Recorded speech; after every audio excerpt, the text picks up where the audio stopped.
자, 안녕하세요. 반갑습니다. 자, 이북5도 간사 차세훈입니다. 여러분 앞에 인사 한번 드리겠습니다. 반갑습니다. 우리 또 잘 지내고 계시죠? 오늘 날씨가 굉장히 추운 것 같네요. 그럼에도 가운데 그 오프라인에서 참석해 주신 우리 자문위원님께 진심으로 감사드리고요. 그리고 또 온라인으로 우리 시청해 주신 우리 자문위원들께도 진심으로 감사드립니다. 자, 우리 추운 날씨지만 그래도 따뜻함이 가득한 그 통일시대 시민교실이 있어서 하여튼 마음만은 푸근합니다. 자, 우리 지금으로부터 제6기 통일시대 시민교실을 시작하겠습니다. 자, 먼저 국민의례가 있겠습니다. 모든 자문위원들께서 일어나서 단상에 있는 태극기를 향해 주시면 감사하겠습니다. 자, 국기에 대하여 경례.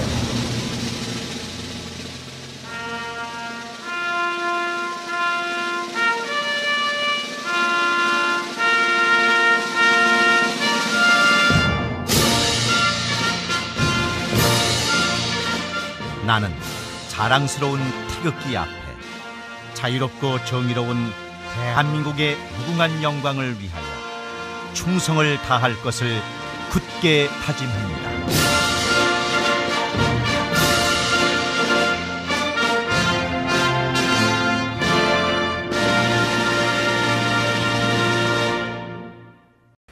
바로 자, 애국가는 그 코로나 바이러스 때문에 생략하겠습니다.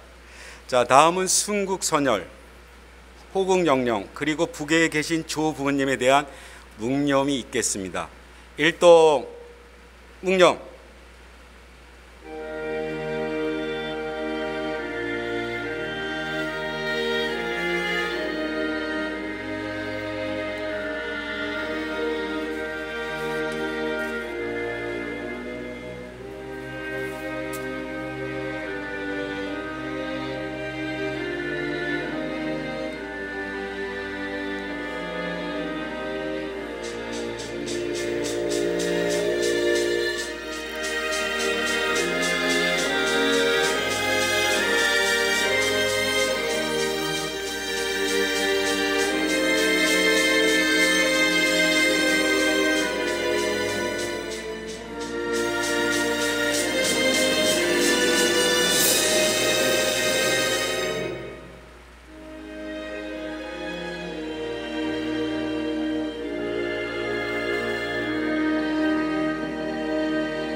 바로 자, 자리에 앉아주시면 감사하겠습니다.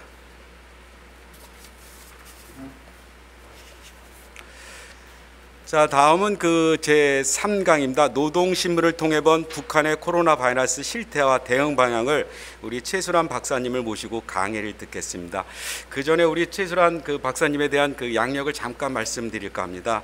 현 우리 고려대학교 아세아문화연구소 북한연구원 연구원이고 현 고려대학교 북한학 박사입니다. 전 우리 국방 홍보원 라디오 DJ, 저 국방부 심리전당 PD입니다. 우리 다 같이 우리 최수란 박사님을 모시고 그 환영의 박수를 쳤으면 감사하겠습니다. 우리 힘차게 박수 한번 쳐서 환영의 박수 부탁드립니다. 자, 여러분 안녕하십니까?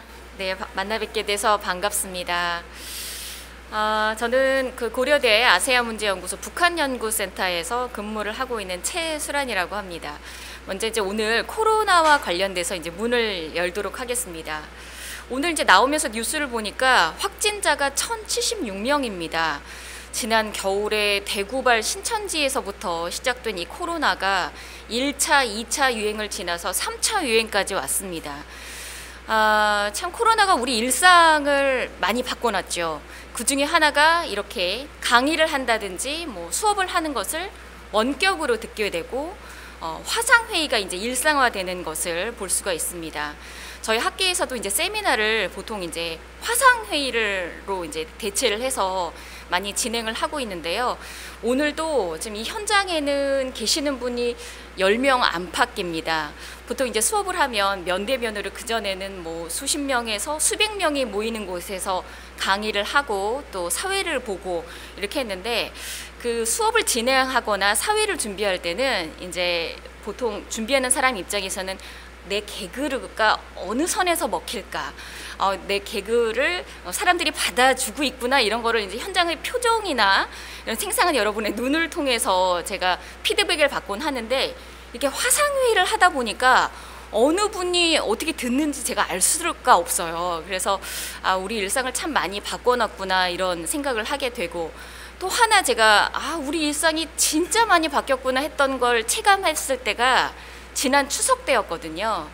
여러분, 나훈아 공연 다들 보셨습니까? 그 KBS에서 나훈아 씨가 거의 한 3시간에 걸쳐서 추석 때 이제 나훈아 쇼를 했었는데, 나훈아 씨가 이렇게 방송에 자주 나오시는 분이 아니에요. 보통 이제 현장에 가서 그 음악을 들어야 되는데, 코로나 시대에 그분도 방청객이나 그 객석에 아무런 사람 없이 정말 홀로 KBS 홀을 빌려서 3시간 내내 이렇게 그 노래를 부르시는 걸 보고 제가 저 같은 사람도 이렇게 현장에 감이 없이 강의를 하고 사회를 볼 때 참 애로사항이 있는데, 그 감수성이 예민하신 그 예술가분들은 오죽하실까, 이러면서 나훈아 쇼를 이제는 현장에서 듣지 못하는구나, 이런 거를 보면서 이런 코로나가 우리 일상을 많이 바꿔놨던 것을 이제 했었던 계기가 됐었습니다.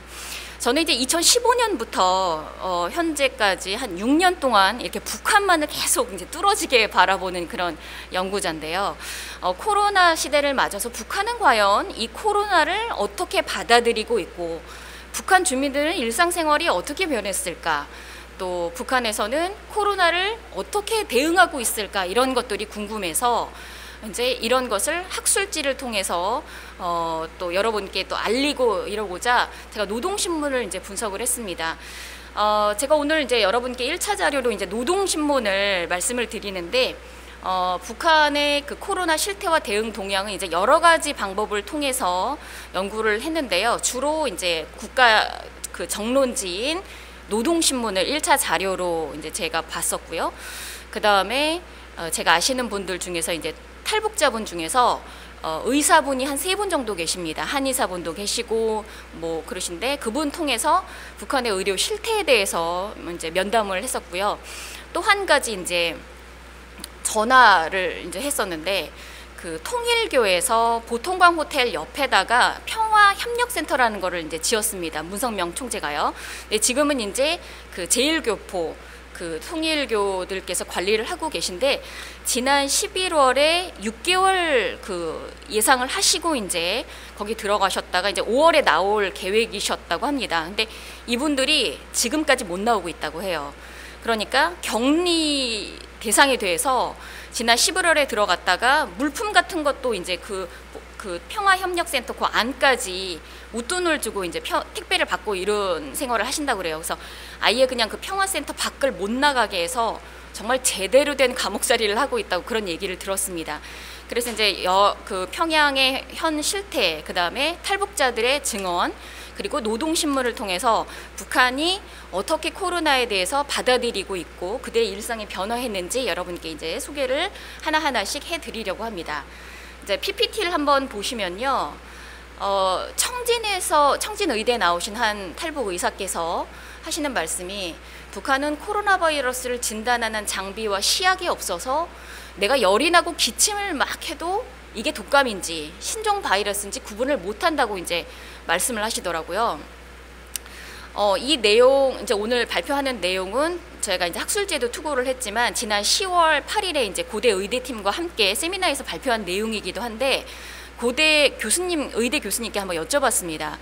코로나 장비가 그 품목을 들어오려면은 그게 한 대당 얼마입니까? 이제 여쭤봤더니 그게 이제 유전자 증폭기라 그래가지고 뭐 RT-PCR이라고 하더군요. 그 리얼타임 PCR이라고 하는데 그 장비가 2천만 원에서 4천만 원까지 대당한다고 합니다.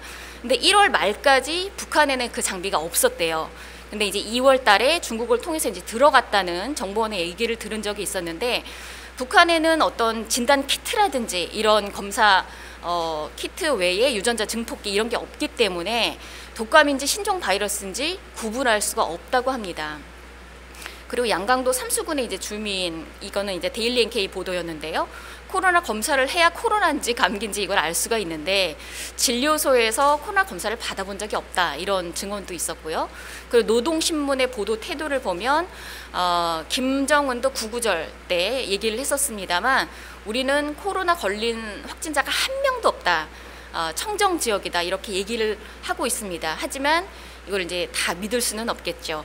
그래서 이제 노동신문을 통해서 저희가 액면 그대로 받아들인다기보다는 이거를 통해서 우리가 추정하는 작업을, 간접적인 방식을 도입을 할 수밖에 없습니다. 왜냐하면 북한은 이제 조선 노동당에서 발표하는 그 김여정 부부장이 선전 부부장, 제1부부장으로 있으면서 노동신문을 검열하고 통제했었거든요. 그래서 그거를 선전선동의 수단으로 봐야지 그걸 액면 그대로 받아들일 수는 없습니다. 그래서 이런 걸 통해서 간접 추정하는 방식으로 이제 다가가 보려고 합니다. 그래서 북한도 WHO 회원국입니다. 그래서 의무사항이 있거든요. 그걸 준수하기 위해서는 의심자, 격리자 수, 격리 해지자 수는 WHO에 이제 보고가 되는데 아직까지도 확진자와 사망자는 없다, 이렇게 얘기를 하고 있습니다. 요 사진을 한번 보시면요, 이제 1월 30일에 보도한 내용인데요. 이제 평천구역이 평양 시내 구역입니다.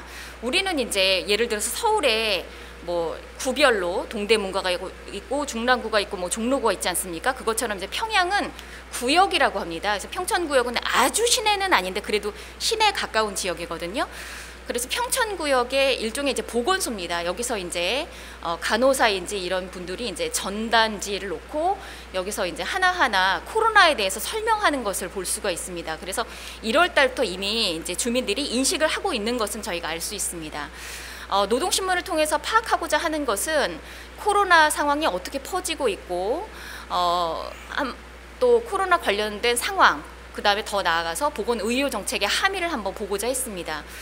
그래서 노동신문을 봤더니 1월 22일부터 코로나 바이러스에 대해서 얘기를 하고 있었는데 북한은 이제 코로나 비루스라고 얘기합니다. 우리처럼 이제 바이러스라는 얘기를 안 하고 비루스라고 해서 코로나 비루스를 검색을 했더니 9월 30일까지 한 1,500건 이상의 기사가 나오고 있었습니다. 그래서 그 기사를 전부 이제 텍스트 마이닝이라는 기법을, 통계 기법을 돌려가지고 단어 빈도수를 한번 파악을 해봤습니다. 말씀드렸다시피 이제 이 언론은 그 통치를 위한 선전선동의 수단이거든요. 그래서 노동신문은 국가에서 1946년부터 발행한 국가기관지입니다. 그래서 코로나에 관련된 노동신문의 보도 행태를 봤더니 굉장히 상세하게 보도하고 있었고 국제보도 중심으로 가고 있었습니다. 그리고 말씀드렸다시피 확진자 전무, 격리자 일부 보도, 이런 행태를 보이고 있었는데요. 이 사진도 보시면은 2월 1일자 보도 사진인데 우리처럼 방호복을 입고 방역을 이제 강화하고 있는 것을 볼 수가 있습니다. 근데 이제 좀 특이하다고 느낀 것은 북한은 이제 그 보도 신문 그 내용을 볼 때 그냥 황해북도 어딘가에서 방역을 했다는 얘기만 나오지 우리나라처럼 상세하게 종로구의 어디 치과에서 방역을 했다 이렇게 나오는 게 아니라 그냥 뭉뚱그려서 황해북도 이렇게 나와서 굉장히 이제 그 넓게 이제 그 장소를 얘기를 하고 있습니다. 그래서 코로나 바이러스에 관한 노동신문의 보도 특징을 봤더니 메르스나 사스 보도와는 다르게 굉장히 민감하게 반응을 하면서 상세 보도를 하고 있었습니다. 하루에 평균 한 6.6건 정도 기사가 나왔거든요. 그러면서 굉장히 심각한 상태고 그리고 당국의 정책대로 잘 따라와 달라 이렇게 복종할 것을 촉구합니다. 실질적인 대책이 전문 북한 입장에서는 상당히 한 위기감을 반영한 것으로 보이거든요. 사스와 메르스 때는 이 정도는 아니었습니다. 기사 건수가요. 그래서 국가 비상 방역 선포를 하고 사회적 거리두기를 실천하라, 밀집 지역에 가지 말아라 이렇게 얘기는 하는데 앞뒤가 또 안 맞는 말이 예를 들어서 6월 4일날 이제 탈북자 단체가 그 삐라라든지 전단지를 이제 살포하자 상당히 비난을 하면서 대남 항의 군중 집회를 엽니다. 평양을 비롯해서 도별로에서 사람들이 막 항의 군중 집회를 하는데 이때 마스크는 썼는데 수백 명, 수천 명이 모여서 아주 밀집적으로 항의 군중 집회를 벌이는 것을 볼 수가 있습니다. 그러니까 앞에서는 사회적 거리두기를 지켜라라고 얘기를 하면서 이런 정치 행사에는 군중을 이제 동원하는 행태를 봐서는 앞뒤가 이제 정책적으로 일관성이 결여돼 있다라는 것을 볼 수가 있고요. 6월 4일뿐만 아니라 7월 27일 전승절 행사에서도 평양 광장에서 사람들이 막 한복 입고 무도회 개최하고 불꽃놀이 행사 즐기고 이러는데 역시나 사람들이 막 밀집해서 수만 명 군중이 모여 있는 것을 볼 수가 있었습니다. 그래서 필요에 따라서 정치적인 행사에는 수만 명을 모으는 그런 것을 볼 수가 있었습니다. 그리고 이제 국제 보도가 상당히 증가했다. 노동신문은 보통 6면을 기준으로 발행이 되거든요. 우리는 이제 뭐 동아일보라든지 조선일보 보시면 이제 뭐 10몇 면, 뭐 20면까지도 가고 그런데 매일매일 발간되는 노동신문은 6면을 기준으로 이제 발표가 됩니다. 특별한 날에 뭐 김정일 생일, 김일성 생일 이럴 때는 8면, 그다음에 12면까지도 가긴 하는데 평소에는 6면 보도가 원칙이고 맨 마지막 6면에 국제 뉴스를 실게 되는데 이 6면이 거의 코로나 얘기입니다. 중국에 확진자가 몇 명 생겼고 미국에 몇 명 생겼고 남조선에는 몇 명이 생겼고 이런 얘기를 국제 기사를 통해서 국제 보도를 상당히 많이 증가시킨 것을 볼 수가 있었습니다. 보통 이제 국제 뉴스라 하면 인민들이 국제 정세를 상세히 파악하는 게 북한의 입장에서는 유일 통치 체제 긍정적이지 않거든요. 그래서 매우 제한적으로 국제 기사를 실는데 이런 코로나 비루스에 대해서는 상당히 많이 실는 것도 이례적이었다는 것을 저희가 메르스와 비교를 해서 알 수 있었습니다. 그리고 뭐 한국, 러시아, 중국 인접국뿐만 아니라 뭐 싱가포르, 일본, 베트남 각 국가별로 상세하게 발병 상황을 보도하고 있었습니다. 이게 북한 주민들에게 철저한 예방을 당부하기 위한 차원이기도 한데 또 한편으로는 이게 북한만의 우리 탓이 아니라 전 세계적으로 확산되는 문제다. 우리의 탓이 아니라는 것을 이제 부각시키기 위한 것으로 풀이가 됩니다. 또 한편으로는 확진자 전무, 격리자는 일부만 있다라고 이제 보도를 하고 있는데요. WHO의 보고한 내용에 따르면 누적 격리자가 3만 명이 넘고 3천 명이 넘는 사람들이 이제 코로나 검사를 받았다고는 하는데 100% 음성이라고 얘기를 하고 있습니다. 과연 믿을 사람이 몇 명이나 있을까요? 그래서 열이 있거나 기침을 하는 환자들은 격리와 치료 조치하였다는 점으로 미루어 봐서 그 이면에 증상자가 상당수 있을 것이다라는 걸 이제 추정해 볼 수가 있습니다. 반면에 이제 남한과 미국에 대해서는 상당히 확산되고 있다 이런 쪽으로 이제 발표를 하고 있었습니다. 그래서 격리 해제자 이제 동향을 한번 봤습니다. 그랬더니 3월 6일 날 발표했던 격리자가 가장 많은 곳은 신의주라고 얘기를 해서 신의주가 이제 단둥이랑 중국이랑 딱 맞닿아 있는 곳이거든요. 그쪽에 이제 단둥 신의주를 거쳐서 평양으로 들어가는 국제 열차도 가고 변경 무역도 가장 많이 진행되는 곳이어서 신의주의 격리자가 많다는 것은 이쪽을 중심으로 해서 환자가 나왔다는 것으로 추정을 한번 해볼 수도 있습니다. 그리고 전국적으로 이 정도의 의학적 감시 대상자, 격리 대상자가 있다라고만 발표를 이렇게 북한이 하고 있었습니다. 다음은 이제 노동신문의 텍스트 마이닝 분석 결과인데요. 1월 22일부터 9월 말까지 총 1,500건이 넘는 기사가 있었습니다. 그래서 월별 기사 추이를 봤더니 우리나라, 중국 확진자 많았던 때하고 비슷하죠. 1월을 시작으로 해서 2월, 3월, 4월에 기사가 폭증적으로 늘다가 5월부터 약간 이제 누그러드는 그런 추세하고 비슷합니다. 그 중에서는 이 1,500건 중에서는 80%가 국제면인 외국 기사입니다. 대부분. 그래서 6면에 한국 확진자, 미국 확진자 이런 얘기를 이제 볼 수가 있는데 미국에 대해서는 상당히 적대적인 그런 단어와 뉘앙스를 보였고요. 중국은 혈맹이잖아요. 그러니까 이제 아무래도 우호적으로 기사를 쓰고 있었습니다. 저는 남조선에 대한 어떤 태도가 좀 궁금했었는데요. 세계보건기구와 남조선에 대한 태도는 매우 중립적이었습니다. 박근혜 때 조선 노동신문에서 발행한 내용을 보면 정말 막 욕설에 입에 담을 수 없는 비난을 막 하는데 요즘에는 남조선에 대해서 이제 중립적인 그런 태도를 보이는 게 좀 재미있었습니다. 개인적으로는. 그래서 이제 요거는 앞서서 요 그래프는 이제 전체 기사 1면부터 6면까지 전체 기사고요. 요 보도 그래프는 이제 국내 1면에서 5면 까지 국내 뉴스의 동향입니다. 그래서 일면에서 오면은 이제 국내 자국 국민들에게 이러이러하게 행동해라, 뭐 이런 지침 사항이라든지 이런 것도 나타날 수 있는데, 그것도 이제 앞에 그래프와 유사하게 이제 나타났습니다. 2, 3, 4월까지 이제 기사가 폭증하다가 5월, 6월부터는 이제 방역에 대한 내용이 점점점 줄어듭니다. 그래서 국제적인 확산 추세와 국내 확산 추세가 이제 유사한 패턴을 보이고 있었고요. 그 다음에 1월부터 이제 내용을 하나하나 제가 이제 샅샅이 한번 검색을 해봤습니다. 그래서 월별로 조금 다른 사항이 나오지 않을까 해서 체크를 해봤는데, 1월 30일 날 국가 비상 방역 체계를 선포를 하고 보건성이 주축이 돼서 북중 접경 지역, 그러니까 자강도, 평안북도, 양강도 일대에 방역 일꾼을 파견하는 것을 볼 수가 있습니다. 아무래도 이제 북중 접경 지역에 중국이랑 왕래가 있기 때문에 그쪽을 위험하다고 판단을 하고 방역 일꾼을 제일 먼저 파견을 한 것 같습니다. 그래서 임상, 방역, 소독, 실험 부문의 일꾼이 이제 4명이 한 조로 구성이 돼서 북중 접경 지역에 파견이 되는 것을 볼 수가 있었습니다. 그래서 컨트롤 타워는 중앙위생방역소, 국가위생검열, 그러니까 보건성 산하기관들이 주축이 돼서 방역에 힘쓰는 것을 이제 볼 수가 있었습니다. 주로 이제 그 외국 물건이 왔다 갔다 하는 수출입품 검사 검역소, 평안북도, 그다음에 국제열차, 국경, 항만, 비행장 등에서 방역 사업을 시작을 하고 있었고요. 외국에 나갔다 온 사람은 일단 무조건 격리. 예, 그래서 또 사스와 메르스만큼이나 이게 생명에 위험이 되는 감염병, 전염병이기 때문에 우리나라하고 비슷합니다. 면역력을 길러라, 인체 저항력을 길러라, 이렇게 이제 보도 내용이 나오고 있습니다. 앞서서 말씀드렸다시피 보건성 주체로 국가 방역 비상 체계를 시스템을 이루어가는데 국가품질감독위원회가 이제 보조를 하고 있는 그런 모습이었습니다. 2월 달 들어서 보니까 사람들이 이제 마스크를 쓰기 시작했어요.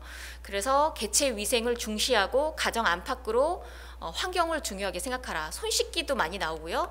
그다음에 공기 가리는 이제 환기를 말합니다. 여기 마스크 착용 얘기 나오고요. 그다음에 어린이 얘기도 이제 나오기 시작하고, 그다음에 노인, 우리도 이제 요양병원을 중심으로 환자가 많이 나오고 이러는데 북한도 이런 걸 인식을 해서 노인에 대한 중요성, 어린이에 대한 그 중요성 이런 걸 얘기 나오고, 마스크 착용할 것을 이제 권고를 하기 시작합니다. 그래서 열과 기침이 나면 이 코르스 아닌가 한번 본인이 의심을 해라, 이런 기사 내용이 이제 나오기 시작합니다.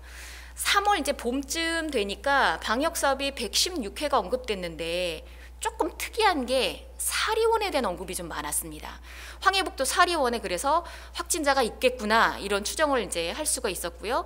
또 하나 특징적인 게 자기네 기술로 방호복을 생산하고 있다고 이렇게 주장을 합니다. 이 방호복이 이제 영하 30도에서도 몸 전체와 호흡기관의 보호가 다 가능하다, 이렇게 이제 선전을 하고 있습니다. 4월 달 들어서 봤더니 겨울방학을 연장하는 걸 볼 수가 있어요. 우리도 이제 겨울방학 연장해서 학교 나오지 마라, 뭐 어린이집도 휴원하고 뭐 이런 내용도 볼 수 있는데, 북한도 마찬가지로 4월 15일까지 대학교나 학교 겨울방학 연장했다, 이런 얘기 나오고요. 그 다음에 4월부터 격리 해제자 수에 대한 그 보도가 급감하기 시작합니다. 그리고 또 여러 가지 이제 비타민 C가 들어가 있는 음식을 자주 먹으라고 이제 권고하는 그런 내용도 나가고요. 5월부터 이제 농촌 지역으로 사람들이 모내기라든지 김매기 이렇게 동원을 나가기 시작하는 때입니다. 그래서 그 방역의 중심이 도시였다면 이제 농촌 쪽으로 옮겨가는 것을 볼 수가 있고요. 그다음에 평안북도의 방역 얘기가 계속 자주 등장하고, 우리와 마찬가지로 원교육 교육을 실용화하자, 이런 얘기 나오고, 심지어 군에서도 화상 지휘 체계를 구축하자, 이런 내용이 나와서 한국과 패턴이 비슷하게 이제 이동하고 있는 것 같습니다. 6월 들어서는 만성적인 현상이기 때문에 해이하지 않도록 각성하라, 이렇게 얘기를 하고요. 그다음에 평안북도 쪽 사업, 그러니까 평안북도가 이제 북한하고 접경 지역이기 때문에 그쪽의 방역 사업이 계속해서 얘기가 나오고 있습니다. 7월 들어서도 역시 국경지역, 항만, 철도 등지를 중심으로 해서 수입물자에 대한 검역을 철저히 하고 검사하라, 이런 얘기. 그 다음에 국경, 영공, 영해 완전 봉쇄. 그러니까 북한이 따로 이제 할 수 있는 조치가 없기 때문에 일단 완전 셧다운입니다. 그래서 방역 체계를 엄격히 하고 이제 7월 달 들어서 평양 종합 건설이 추진되고 있다는 그런 얘기가 이제 나오고 있습니다. 8월 들어서는 장마철이거든요. 이때 이제 수해가 크게 났습니다, 북한에. 그래서 장마철에 떠내려오는 오물 중심으로 이걸 처리를 잘 하자, 이런 내용을, 당부의 내용이 나오고요. 수원지 상하수도 시설 관리에 만전을 기하자라는 얘기를 이제 하고 있습니다. 9월 달에 와서 이 오물 처리는 계속해서 국경 해안 분계 연선을 중심으로 이제 비상 상황입니다. 그리고 9월, 10월 위생 월간 사업에 맞게 철저하게 방역 사업을 진행하라. 그리고 이제 9구절이 이제 북한 정권 수립일이거든요. 그래서 굉장히 큰 행사입니다. 시진핑 주석, 북한 노동당 신문 보면은 이제 습근평 동지라고 나오거든요. 근데 습근평 동지가 이제 시진핑입니다. 그래서 습근평 동지와 친서 오고 간 것에 대해서 이제 중국과의 혈맹을 강조를 하면서 우호 협력을 다질 것을 이제 얘기를 하고 있죠.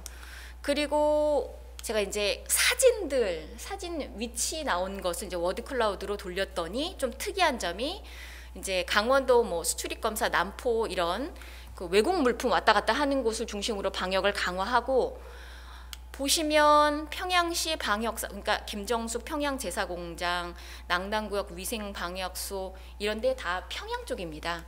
그래서 평양을 중심으로 상당히 방역에 중심을 두고 있구나, 이런 것을 이제 볼 수가 있었고요. 평안남도 또 황해남도 이런 쪽이 다 평양 인근 지역입니다. 그래서 수도 방위에 힘쓰고 있구나, 이런 것을 또 한번 코로나 중심에서도 이제 느낄 수가 있었습니다. 그래서 북한이 이제 어떻게 대응하고 있는지를 봤더니 앞서서 말씀드린 것과 같이 완벽한 봉쇄입니다. 1월 30일 날 바로 비행기 고려항공 운항 중단했고요. 외국인 관광을, 사실 그 외화벌이의 큰 수단이 관광 사업이거든요. 중국인 관광객들을 중심으로 해서 외화벌이로 많이 이제 먹고 사는데, 그걸 완전히 이제 중단시키고 북중 접경 지역 중심으로 폐쇄. 그 다음에 역시 신의주, 무산, 회령 등지에서 환자 발생이 추정되는데 요 지역으로 이제 다 셧다운. 그리고 8월 들어서는 특수부대를 동원해서 북중 국경 차단을 위해서 그 1km 내외에 접근하는 사람은 이유를 불문하고 사살하라, 이런 그런 내용까지 담겨 있었습니다. 그리고 이제 국내적인 차원으로는 국가 비상방역지휘부를 이제 점점점 격상시키면서 7월 들어서는 약간 특이한 점이 개성시의 봉쇄와 해제, 우리 이제 탈북자가 이제 개성으로 가지 않았습니까? 그거에 대한 대응책의 얘기도 있었고, 그다음에 8, 9월 들어서는 큰 물 피해, 이제 홍수 났기 때문에 오수 처리를 좀 잘해라. 그래서 코로나 발생하지 않도록 만전을 기할 것을 얘기했었고, 상반기에 김정은의 현지 지도가 많이 줄었습니다. 그래서 상당히 김정은도 조심하고 있는 것을 저희가 알 수 있었고요. 원래도 이제 타 지역을 갈 수가 없는 체제이긴 합니다. 예를 들어서 평양 사람이 옆에 가면 어디 신고해야 되고 뭐 이런 식인데, 아예 주민은 타 지역, 도매상들도 나가지 말라, 뭐 이렇게 얘기를 하고 있었습니다. 그래서 이제 주체의학을 그 주체의학의 한계점으로 이제 북한은 예방의학 중심으로 이제 그 의학의 태도를 볼 수가 있는데, 1947년에 사회보험법에 의해서 무상치료제를 시작했습니다. 근데 사실 이제 이 무상치료제라는 게 큰 의미가 없는 게, 병원에 이제 무상이라고 얘기하는데 병원에 가면 뭐 진단 시약이라든지 약물 뭐 이런 샘플이 굉장히 절대적으로 부족합니다. 그래서 병원이 치료 능력을 갖추지 못해서 사실 말로만 무상치료라고 하는 게 정치적인 선전에 불과하다. 참 수사학적인 의미다. 왜냐하면 환자들이 병원에 갈 때 자기가 장마당에 가서 약을 사서 들어가야 되거든요. 그러니까 무상치료라고 하는 게 참 의미가 없습니다. 그래서 기본 그 의사들도 많이 부족하고요. 그리고 전염병에는 속수무책으로 당할 수밖에 없다. 그래서 철저한 차단과 통제만이 이들이 이제 대응책이다. 예를 들어서 이제 특수병원도 권력층이 이용하는 1호 병원, 평양에 위치한 이런 병원 정도고, 체계적인 의료시설이 상당히 부족해서 사람들이 병이 나도 치료받기가 참 힘듭니다. 그리고 또 하나, 그 생계를 위해서 장마당에 나가야 되는데 8시 이후로는 통금, 아예 그냥 나가지 말게끔 하고 막 이렇기 때문에 내가 장마당에 나가서 하루 먹고 하루 벌어서 쓰는 상황에서 격리 조치를 내가 행할 수가 없는 거죠. 그러니까 참 이것도 한계점입니다. 그리고 말씀드렸다시피 치료 약제와 장비가 부족해서 심지어는 이제 소독 제품, 우리는 이제 뭐 지하철을 가도 손 소독제가 있고 뭐 엘리베이터를 타도 손 소독제가 있는데 이제 북한은 그런 것 자체가 생산 능력이 상당히 부족하고 주체의학이라는 명분으로 서양 의학을 터부시하고 전통적인 민간요법에 아직도 의존하고 있습니다. 그래서 2016년에 생산한 그 우엉항 비루스 치료제가 이 코로나 바이러스 치료제라고 주장을 하고 있어요. 상당히 이제 좀 위험한 발언이거든요. 자연산 약초를 원료로 해가지고 이게 치료제라고 얘기하고 있으니까 참 어렵다는 것을 알 수가 있습니다. 그래서 이제 결론은 사회주의 체제의 어떤 부실한 무상의료 시스템, 무상의료라고 하지만 이게 제대로 지켜질 수 없는 그런 열악한 환경, 그 다음에 의학에 대한 관심 부족, 그리고 인민 경시 풍조 이런 것들이 복합적으로 작용해서 의료 체계가 상당히 부실하다 이런 거를 알 수가 있고 또 장마당에 그 요즘에 이제 감기나 뭐 기침, 소염 진통제 이런 약품들이 연초 대비해서 한 7배 정도 올랐다고 합니다. 그리고 다른 물가들도 많이 올랐고요. 그래서 대북 제재 플러스 코로나까지 합쳐지면서 지금 경제가 상당히 좀 위축되고 있는 것으로 판단이 되고 있습니다. 장마당에서 이제 약을 구입해서 복용을 해야 되는데 이게 상당히 많이 물가가 7배 정도 올랐다고 하니까 이 경제 위기까지 왔다고 이제 저희는 이제 조심스럽게 추정을 해보고요. 그다음에 방역 당국에서 파견한 의료 일꾼들이 가가호호 방문을 원칙으로 해야 하는데 원칙과 실제는 이제 일치하지 않는다. 그래서 참 실효성 있는 방역 대책이 있는가라는 걸 봤을 때 좀 회의적이라는 게 이제 제 판단이었습니다. 그래서 고열과 기침이 나면 자진 신고를 해야 되는데 환자는 그냥 집에서 격리 조치하는 수준이거든요. 근데 이런 방침이 이제 침묵하고 있는 그런 현실을 통해서 우리가 이제 남북 협력이나 이런 걸 했을 때 의료적인 도움이 많이 필요하겠다 이런 생각을 해볼 수가 있었습니다. 그래서 북한은 상당히 열악한 형태로 의심자와 확진자는 코로나 청정 지역이라고 발표를 하고 있지만 저희가 이제 노동신문을 통해서 추정을 해보건대 뭐 사리원이라든지 평양 인근의 방역 작업을 많이 하고 있는 것으로 봐서 북중 접경 지역이라든지 사리원 등지에서 환자가 발생하고 있는 것으로 그렇게 추정을 하고 있습니다. 네, 이상으로 오늘 발표 마치겠습니다. 고맙습니다.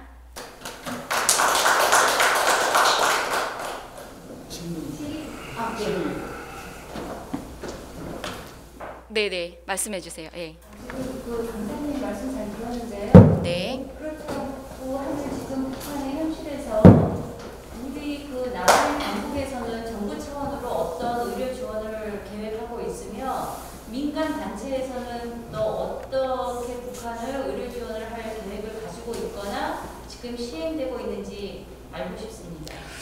저희가 이제 그 통일부 주최로 해서 의대팀과도 이제 여러 가지 이제 작업은 하고 있습니다만 이제 지금 그 남북 상황에서는 북한이 이제 도움을 받지 않겠다 이렇게 이제 표명을 했기 때문에 저희가 이제 사실 접근이 상당히 힘든 상황이고요. 또 정부 차원에서 이제 저희는 도움을 주려고 하고 또 민간 차원으로도 그런 준비는 계속 하고 있는데 사실 이게 이행되기까지는 정치적으로 풀어야 하는 그런 숙제가 너무 많아서 지금까지는 아직 진전이 좀 어렵다, 답보 상태다 이렇게 말씀을 드릴 수가 있습니다. 예, 그런 현실입니다. 예. 저기 북한 주민들은 지금 그 세계적으로 백신 또 화이자 백신에 대해서 세계가 지금 공급을 하고 있는데 네네. 시작했죠. 예. 네, 그거를 북한 주민들은 알고 있나요? 그런 정보 정도는? 북한 사람들은 잘 모르고 있는 것 같습니다. 이제 일단은 제가 북한 주민을 통해서 만나보면 노동신문을 보는 것 자체도 좀 힘들다고 해요. 예, 그래서 외국과 그 교역 이런 것도 없거니와 그리고 봉쇄 조치로 인해서 아예 교역이 차단됐거든요. 그러니까 이제 일부 예를 들어서 탈북자분들이 북중 접경 지역에 브로커를 통해서 전화를 하고 이런 경우는 제가 많이 봤어요. 그래서 알고는 있는데 그 내부 그러니까 북중 접경 지역을 제외하고는 저도 이제 평양 쪽으로도 전화도 시도하고 이러는데 그 내륙 지역으로는 전화하기가 좀 어렵거든요. 근데 북중 접경 지역 주민들은 탈북하신 분을 통해서 실태는 좀 알고 있습니다만 뭐 이렇게까지 자세하게는 알지 못하고 일반 시민들은 노동신문이라든지 이런 거 보는 것도 어렵다고 하시고 요즘에는 또 뭐 돈 내고 봐야 된다고 이제 그런 말씀도 하시더라고요. 그래서 외국의 어떤 그런 정보 이런 것들은 받아들이지 못하는 걸로 저는 이제 옆에서 지켜보고 있습니다.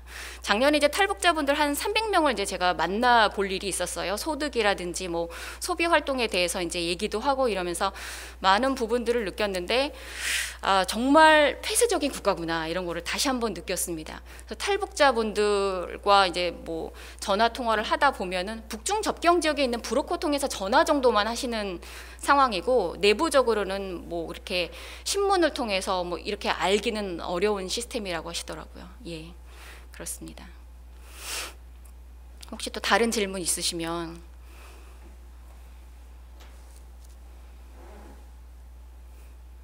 아무래도 이제 남북 관계가 정치적으로 좀 풀려야 이게 하나씩 풀어갈 텐데 이 민간에서는 사실 도움을 드리고자 많이 노력을 하고 있는 상황인데 이 정치적으로 풀어야 할 해법이 너무나 많기 때문에 예, 현재로서는 좀 어렵습니다. 도움을 드리기도. 예, 그렇습니다.